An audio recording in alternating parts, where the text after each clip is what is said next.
priprave na šolsko leto so večplastne, bom rekla, na novo šolsko leto.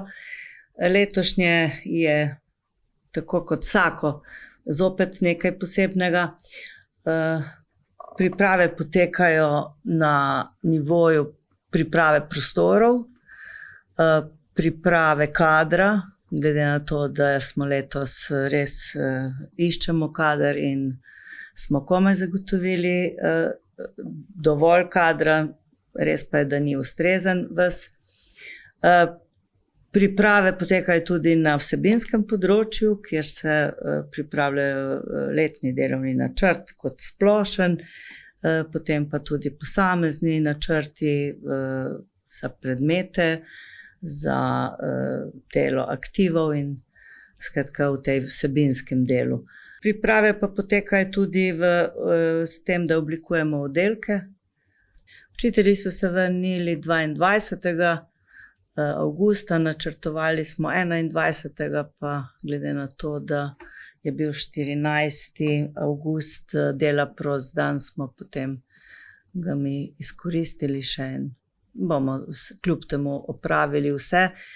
Potekajo tudi izobraževanja, seveda so tukaj zdaj najpogosteje v avgustu sklicuje učitelje Zavod za šolstvo, tako da imamo tudi pri nas na šoli 2 študijski skupini.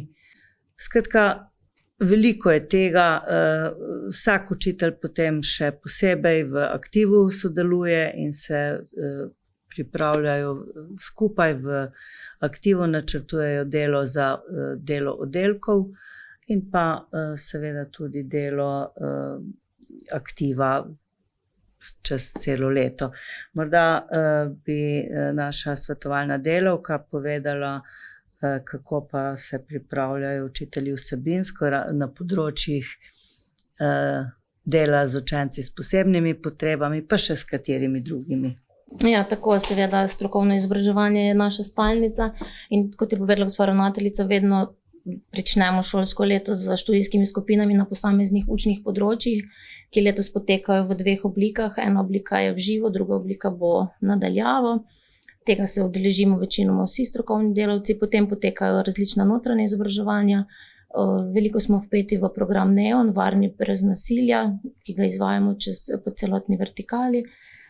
Potem izvedli smo izobraževanje, ki ga izvedla strani policije, AMOK izobraževanje. Seveda je pa tako organizacijsko kot vsebinsko zelo pomemben prvi šolski dan, priprava šole, priprava posameznih učilnic.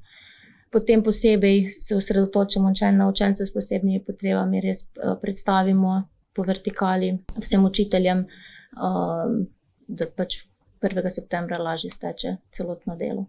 Kader, ki prihaja na novo, usposabljamo za zadeve, ki tečejo. Tako je ta naš RAP, razširjeni program, kjer res vlagamo napore, da ga čim kvalitetneje izvajamo.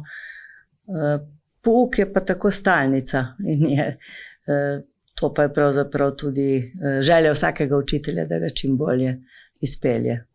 Ja, mogoče še prometna varnost je zelo pomembna, predvsem, da zaščitimo prvošolce, ki prihajajo, da zagotovimo varne šolske poti.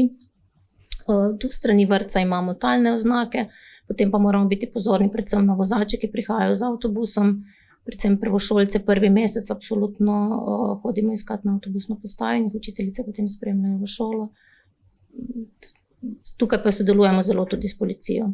In 1. teden tudi pomagajo pripadniki Avtomoto zveze, stojijo na pomembnih prometnih točkah, da varujejo promet.